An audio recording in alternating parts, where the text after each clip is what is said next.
We're still walking through Galatians. We're finishing up chapter 4 today.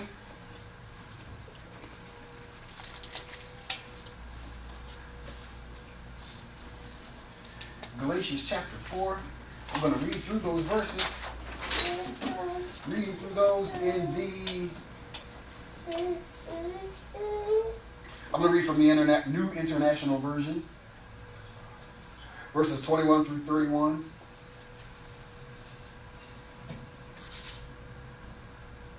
Galatians chapter 4. And it reads, "Tell me, you who want to be under the law, are you not aware of what the law says? For it is written that Abraham had 2 sons, one by the slave woman and other by the free woman.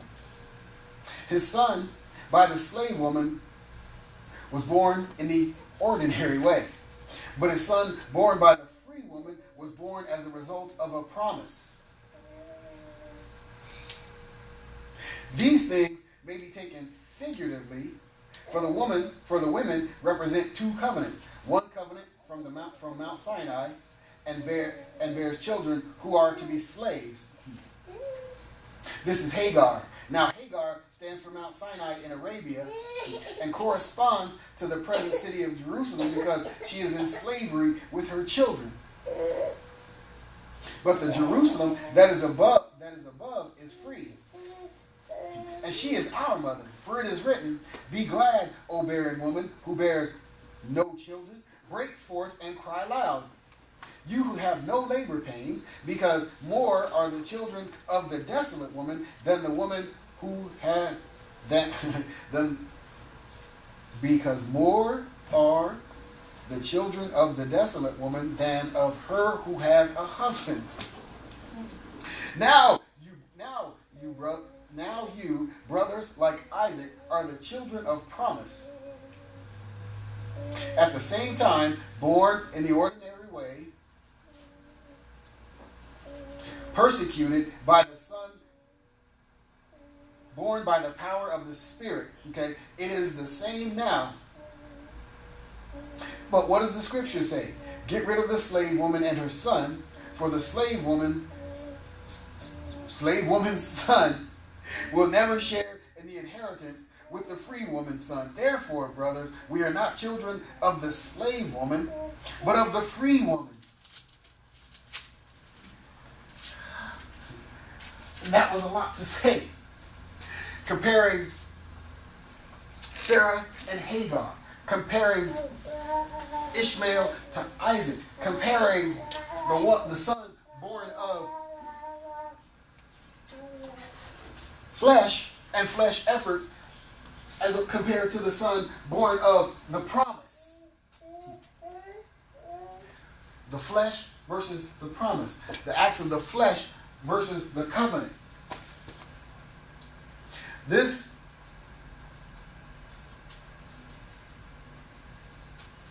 is a warning, an encouragement, if you will, to beware of the acts of the flesh. Not just the acts of the flesh, but the acts of the flesh where it pertains to trying to get to where God has us to be. Just like this, that's why that song stuck out to me. The line in that song stuck out to me the way it did. To where God is trying to get us to a certain place. He's trying to get us to a certain place. And He may not tell us the destination because we won't trust Him to get there. If He tells us the destination, we're gonna go our own way to get there. We might use some patience, up to a certain point, but after we're not there in a certain amount of time, or where we are gets hard, we're going to make our best effort to get to where God already told us to go. So, He doesn't always tell us the destination. He'll tell us the promise that we're going somewhere. He may not always tell us the destination. And so, to illustrate this, Paul is using the example of Hagar and Sarah. Bear in mind now Hagar and Sarah and their situation. As a matter of fact, let's just go back to Genesis.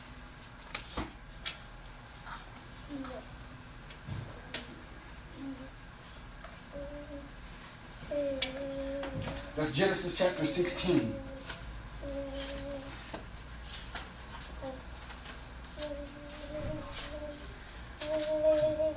As believers, we're aware of the situation between Hagar and Sarah.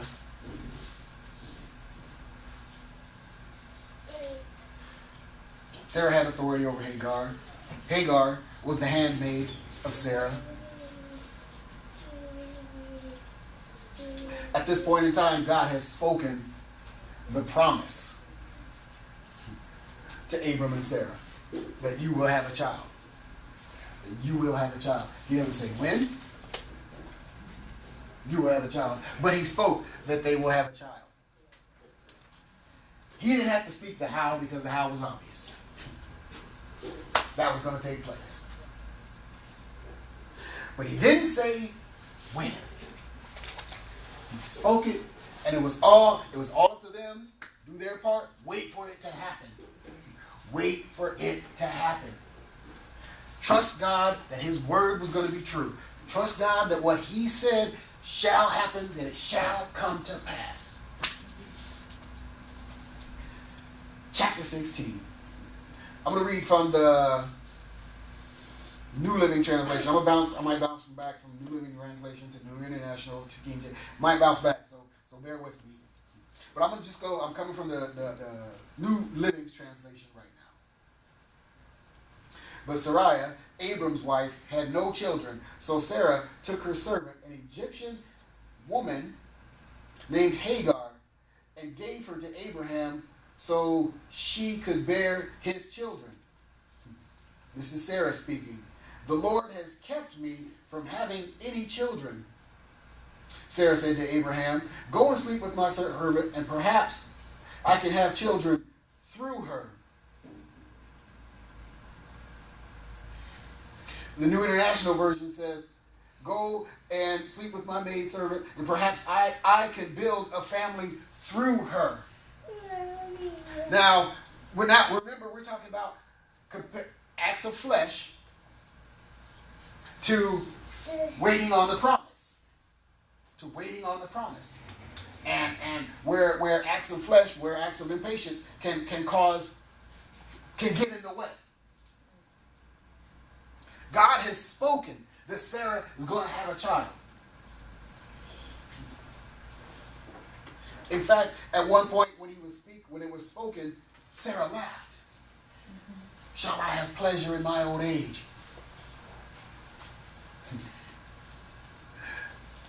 And God asked Abram, why did she laugh? Why did she laugh? Notice he didn't ask her, he asked Abram. Why is she laughing? What? Am I not God? Am I not? Have I not? Sure. But anyway, so Sarah's declaration, the Lord has kept me from having children.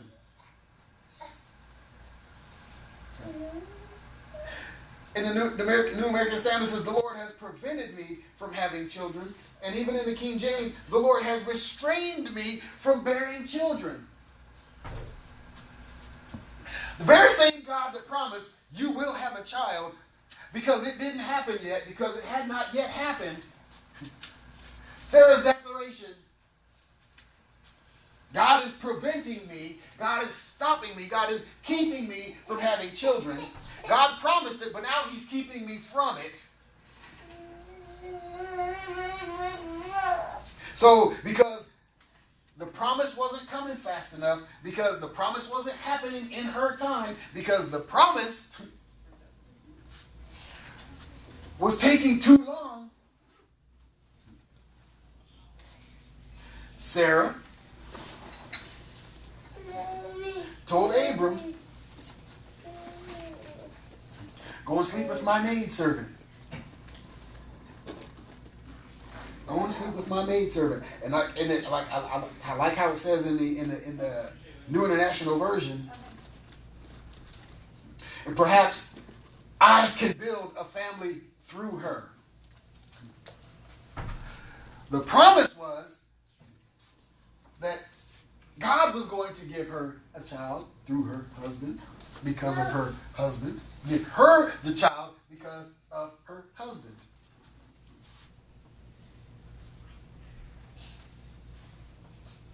But because it wasn't happening fast enough, Sarah took matters into her own hands. She declared that God wasn't coming through on his promise. She declared that he was the one keeping her from doing the very thing that he promised her he was going to do. So there's no focus on the promise. The focus is no longer on the promise. There's no focus on the covenant. There's no focus. The focus is not on the covenant maker, the one who's going to bring about. But the focus is now on the end, which is the son. And the focus is on the fact that it hasn't happened yet. Told her she was going to have a son. Didn't say when. But even though God is God, even though he has proven himself over and over again, she still still finds it easy to make that declaration. God is preventing me from having children. So, go and sleep with my handmaid, my maidservant, and I can build a family from there. So, Abraham listened to his wife. Hagar comes up pregnant. Now, verse 4, he slept with Hagar and she conceived. This is from the New International Version. And when she was pregnant, she began to despise her mistress. And as Sarah came to Abram and says, "You are responsible for the wrong I am suffering. Look what you did. Thanks a lot." The King James Version is a little more eloquent. She went to him and said, "My wrong be upon thee." But it means the same thing. The New Living Translation just comes out. Then Sarah said to Abram, "It's all your fault. Now this servant of mine is pregnant, and she despises me. Though I myself gave her the privilege of sleeping with you." Then she said, "The Lord will make you pay for doing this to me." Listen to Sarah's declarations. Standing under the promise of God. Standing under the promise from God himself. Because it wasn't happening in her time. Because it wasn't happening in a prudent, timely manner. The promise is, I will give you a son. He will become mighty nations. He will do all of this. Now, listen to Sarah. God is preventing me from having children. So I'm going to take matters into my own hands. And after matters get taken into her own hands, now the fruit of her idea comes up, and now situation has turned sour for her. And now that the situation has turned sour for her, she doesn't even take responsibility for it. "Oh no, Abram, this is your fault. You did this."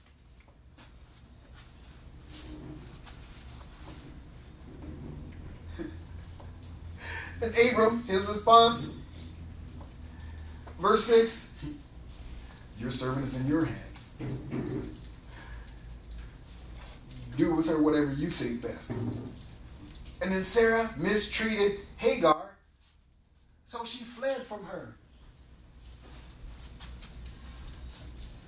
So here we have Sarah.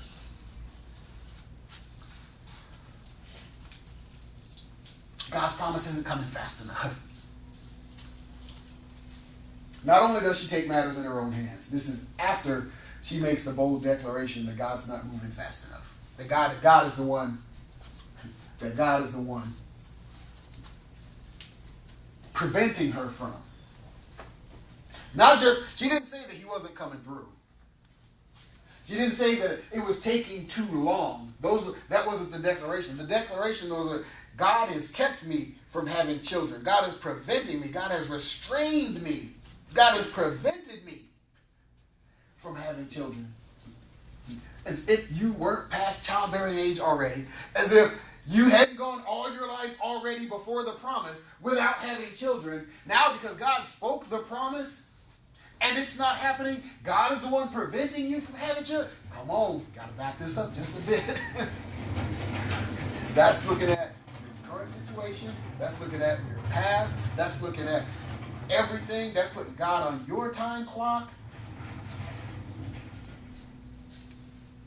And not putting your situation on God's time clock. Because God doesn't wear a watch. He doesn't have a calendar. He doesn't have any of that.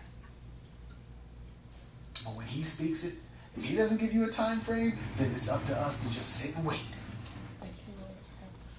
To just sit and wait. Because if we take matters into our own hands, guess what? We will create an Ishmael. And in creating the Ishmael, and Ishmael's not even here yet. Hagar is just pregnant now. And so now her situation, her taking her matters into her own hands, is turned against her. And she didn't handle the situation properly. Abram said, you have authority in this situation.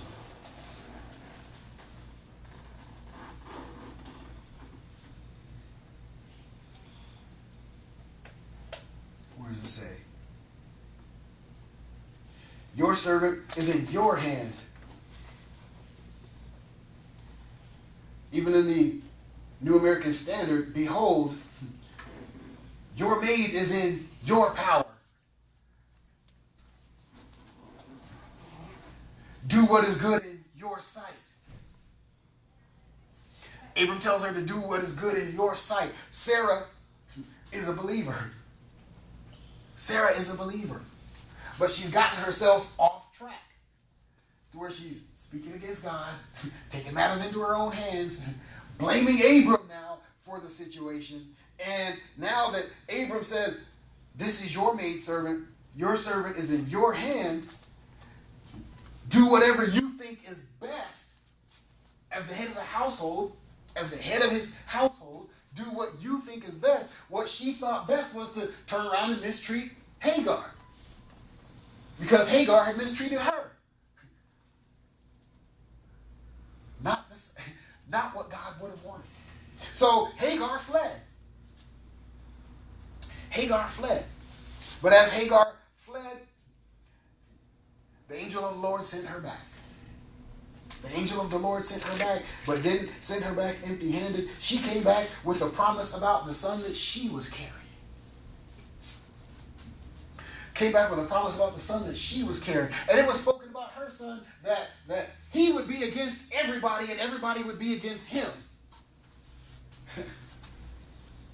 And the very descendants of the fact that after Ishmael was born, and then after Isaac was born, and Ishmael was mocking Isaac now, and so that's when God told Abram, now they have to go. Now they have to go. Because before, it was Sarah taking matters into her own hands and the situation turning against her.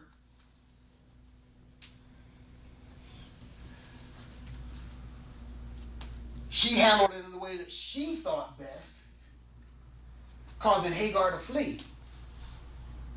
But it wasn't time for Hagar to go yet. She had to stand.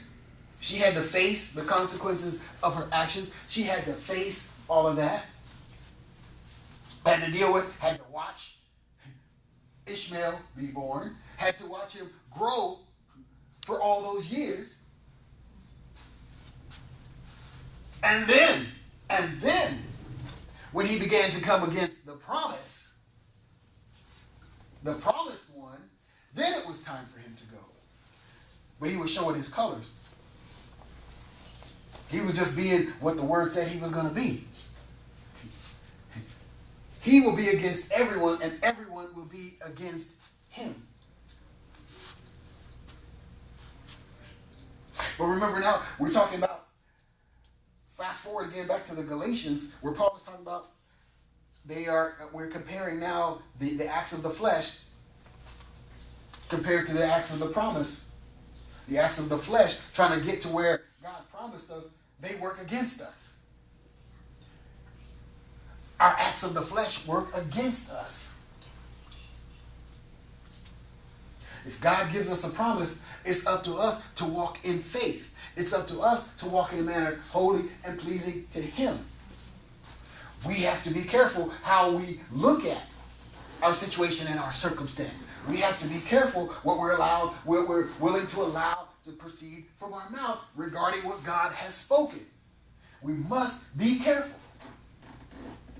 We have to be careful. We see that back in, going back to Abram and Sarah now, because, and it's, I don't want to speculate at this point, but God just said, He promised to Abram and Sarah that they were going to have a child. And you know that they've been trying, so that's at the point where Sarah was, there was some frustration because it had not happened yet. So she says, go in, be with Hagar. Hagar conceives. So we know that Abraham is able. Abram is able.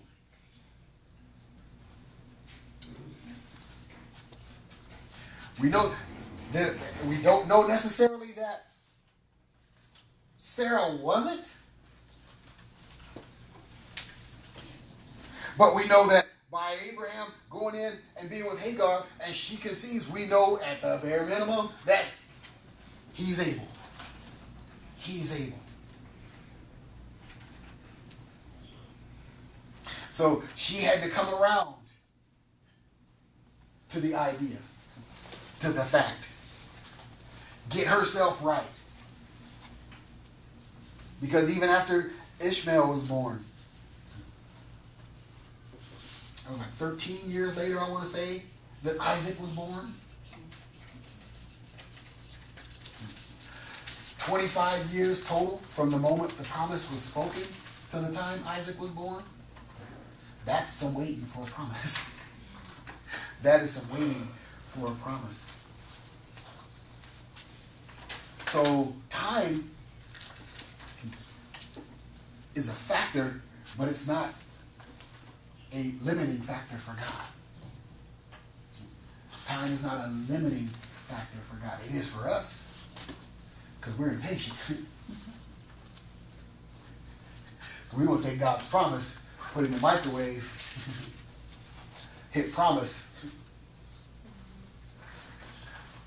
And even that, because when I put that microwave popcorn in there, hit the thing, and it's, you're listening, you're waiting for the last kernels to sound like they're done popping and everything. But even that seems to take too long sometimes when I really want that snack. So as quick as that is, considerably quicker than taking out the big pot, putting the oil in the bottom and pouring the kernels in there and putting the lid on and shaking it around and doing all of that. Microwave is much quicker than that. But I get impatient with the microwave. Because I want my snack. I'm ready for my snack. But see, we want God to be microwave God. We don't want God to be oven top God. Because God is oven top. God is He's cooking and He's baking everything.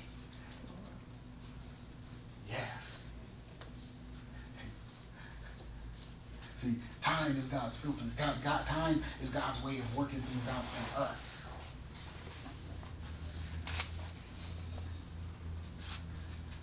So His promises, they are for our good for two reasons.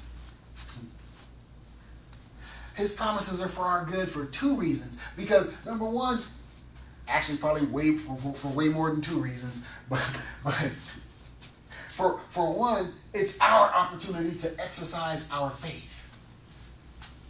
So in exercising our faith, exercising that faith muscle, we're growing stronger. We're able to exercise self-control, the fruit of the Spirit. We're able to exercise faith. We're able to patiently endure, persist, persevere, practice. All those things that God has imparted to us. And when we endure, and when we get to that point, there's the manifestation of the promise. So we have the process that gets us there. Then we have the manifestation of the promise when we get there. So again, just like we sang in that song, God is taking our hand and leading us to the place where He has called us to. He's called us to the place of receiving His promise. Called us to the place of the promise. Think about the children wandering in the desert. Going to the promised land. God gave them opportunity after opportunity after opportunity to change their attitude toward Him, toward Moses, toward being where they are. And it wasn't like God wasn't keeping them in miraculous fashion. Yet, they still found reason to complain. Found reason to complain. Manufactured reason to complain. Of God's very hand. A pillar of fire by night, and a cloud by day. A manifestation like that, and you still find reason to complain.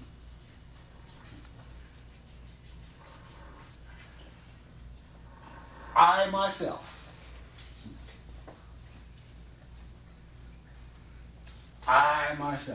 had to look at how I treat God's promises.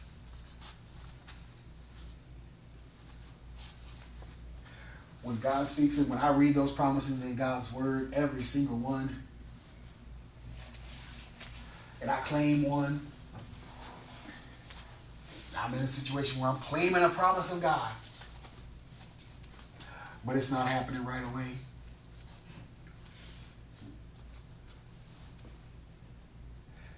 And I begin to question, and I begin to doubt, and I begin to grumble, and I begin to complain. I picture myself now saying, oh, this manna's not good enough. I want quail. I picture myself saying that. When I do that, things begin to change. My attitude begins to change towards God.